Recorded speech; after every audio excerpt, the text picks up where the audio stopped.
Welcome back to Mind Over Madness, where we analyze villains, our fictional characters that everyone loves and everyone has. So, just a recap from last week. We talked about a villain who had some insecurities. They were always in competition with their brother that they always lost to. And they wanted the power of the throne, but they didn't have the strength. Instead, they had the cleverness. Unfortunately, in this situation, cleverness did not get them anywhere because the culture of their family was strength wins. So they used their cleverness to unfortunately overpower the brother and take power. But in the long run, realized that power was not everything. Now, this villain is Scar from The Lion King. Another huge clue that I used that maybe could have got some of you all, but yeah, maybe not really, was the scar, of course. Just like the Joker, he had a scar as well on his cheek. And that's where his nickname came from. Now, as you all know, that he was always in competition with Mufasa, his brother, and Mufasa was the stronger sibling. So yes, he ended up taking over the throne. Scar, instead of using his knowledge and his smartness to help his brother successfully, you know, power the kingdom. Instead, he used it to create a plan to kill his brother. And as you all know, he was successful. That did not last long, though, because then Mufasa's son Simba eventually came and took it back. So Scar's power didn't last long, and yes, he did have the help of the hyenas, which in one of the clues it did mention that he had help from other people that also was not powerful individually, but they came in numbers. So he had that to his advantage. So that makes you think that a lot of us do go through the same thing. These villains are all going through the same trauma when it comes to like competition, not feeling good enough, abandonment, abuse for some of them. And we all go through that in real life. Like there's a lot of people that go through these same things. And as I mentioned, I feel like in every episode now, it all goes based off the actions and decisions we make moving forward on how we would take that to our advantage, whether down the negative path or the positive path. So let me tell you something. So with every experience, you can get something good out of it, right? So for me, now I started my career in corrections in the prison, right? Then I went to experience what a jail was like. So I was like, oh, that seems different. Let me try that. Let's just say it was not a really good experience. And I only say that because a jail is more chaos, as you may think. Like these are people that not all of them are convicted. So their minds is like they don't know what's going on. And just imagine if it was you. If you were sitting somewhere not knowing what the rest of your life was gonna be like. Whether you was gonna be locked up and being told what to do every moment of your life, or you was gonna be out there free. Like so I get it that their mindset was everywhere. And it showed in their actions like they were everywhere. Ups and downs, like it was crazy. And so instead of me just saying, that was a bad experience, I didn't take nothing from it, I learned from it.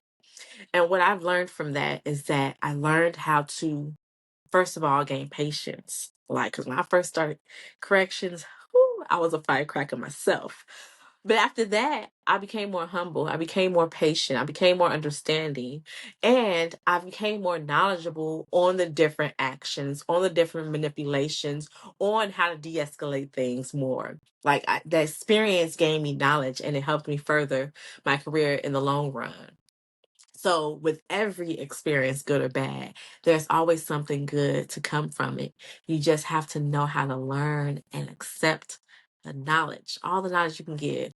If you go one day without learning something, you're not truly living. So, enough of that. We're moving forward to our next villain.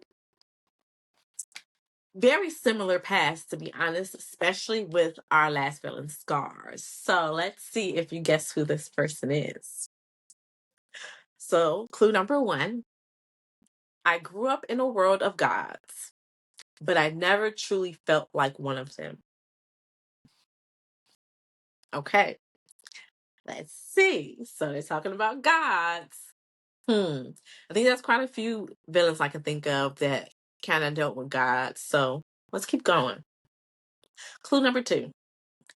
I was always in the shadow of my older sibling, strong, heroic, destined for greatness.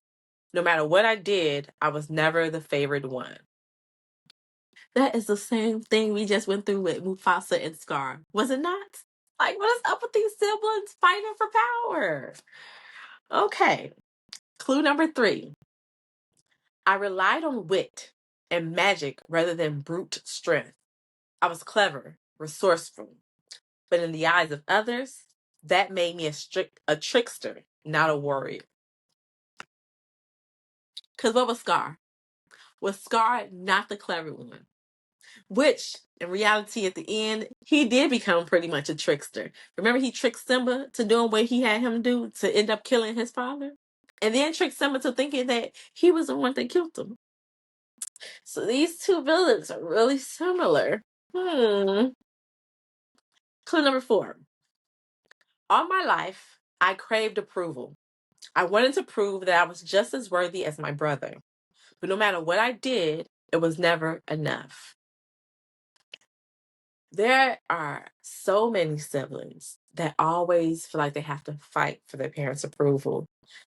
Not the parents not knowing that you need to accept every child for what they are good at. Every person in the world has their own thing they're good at. Not everybody is good with strength.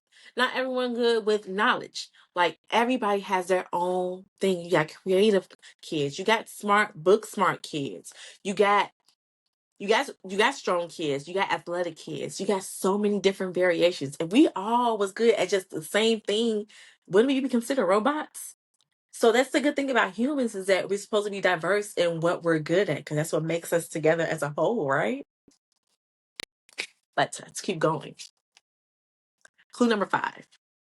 And then I learned the truth, something that shattered my entire identity. The family I had spent my life trying to impress, they had been keeping a terrible secret from me. What could that secret be? I wish I could tell you, but I can't. Clue number 6. I wasn't who I thought I was. I wasn't even one of them. I was a child taken in as a political tool. Everything I had ever known, ever believed about myself was a lie. So what I take from that clue is I think he was adopted, that family truly was not his family. And most adopted people, I'm not going to say all, but most adopted people feel an emptiness inside them because they don't know where everything about them comes from. Like, sometimes it feels good to feel something and then to see it in, like, either your siblings or your parents, because you're like, oh, that's where I got it from. So you're not feeling like an outsider. And I'm assuming that's what this character felt like. They felt like an outsider because they was not like everybody else, because they was not everybody else. They was from somebody else, some other group of people. So that has to be a tough feeling to feel. Clue number 7. If I couldn't have their love, I would have their fear. If I couldn't be the rightful king, I would take the throne another way. Why does everybody want this power? Like, everybody wants the power. Power is what Jay-Z say, more money, more problems. Okay? More power, more problems as well. Like, nah, I'm good. I'm good. All right, clue number 8. I embraced my true nature, the mischief, the cunning, the chaos. Chaos. If they wanted a villain, I would give them one. So, going back, he took the path of dealing with his mischief, cunning, and chaos. So instead of using it for good, he is going to use it for bad. That is how he's going to get the attention of the ones he wants to have the attention from. All right, last clue. Clue number 9. With a silver tongue and a mind sharper than any blade, I set out to rewrite my own destiny. even if it meant betraying the ones I once loved. Mm, mm, mm. That has to be hard to fight your heart. Like, because you know you love them, but you know you're hurt by them too. So it's like, oh, it just feel it. Have you ever felt like if you ever felt your heart feeling like it's literally breaking? Like, I know I haven't. I don't know what that feeling is. But I'll be like, my heart literally feel like it's like cracking. You know how they show the broken heart is just in cracks. It feel like it's just cracking. My heart right now is probably like a half crack. So, but let me know. I hope I'm not the only person that literally be feeling it. Like literally feels it. It's crazy. But anywho, so some mental health about this character. They struggle with identity crisis and abandonment trauma. Remember, from the clue, they found out that they were not part of the family. So, how do you think that made them feel? And depending, it also depends on the age that they found out and how they found out. If it wasn't a conversation with their now parents, then you'll feel betrayed because it's like you will feel lied to. And I'm assuming that's what happened to this person. They found out maybe from a third party. And sometimes when that happens, you're like, oh no, I don't believe you. But maybe they got some type of proof that it was true that they didn't belong. So that made them feel abandoned and it made them feel lied to. So that can make you feel some type of way. They also struggle with narcissistic and antisocial traits. So it seems like with every other villain, they did use manipulation and deception for a defense mechanism. You got to do what you need to do to defend yourself, right? Even if that's manipulating others to do so. And then they struggle with rejection, sensitivity, and self destruction. So, because they felt abandoned and they felt like they didn't belong, instead of them constantly feeling that way with everybody that entered their life, they push them away before they can do any harm. That has to be so hard to do because you're going to always feel like you're alone. But if that's what you have to do to feel like that's what you need to do to protect yourself because the trauma has already happened and you don't want that trauma to happen again, you got to do what you got to do. So it has to be a terrible feeling to constantly push people away because then you are pushing some good people away that you don't even know that were good because you didn't give them a chance. But I know some people that do that in real life. So it definitely is a thing that exists. So now is for you to guess who that villain is. Now, just a feedback that I've been getting from the podcast so far. All good feedback. I know the audio has been kind of choppy for the first two, so that's why I'm not really using my micro headphones this time until I figure out that kink on what that is. So hopefully this sound is better and you can hear me. My voice is a little raspy today. I'm getting over a little cold. This weather is insane. But please make sure you subscribe. Also, listen on any podcast platform that you listen to all your other favorite podcasts.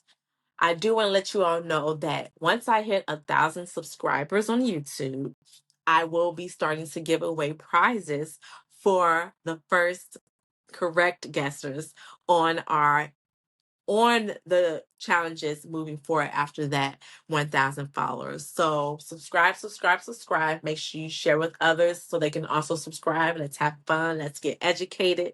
Let's have a ball. I will see you all next week on Thursday again to find out who this villain was and proceed to the next villain. Remember to make sure you keep your mind sane before you go into madness.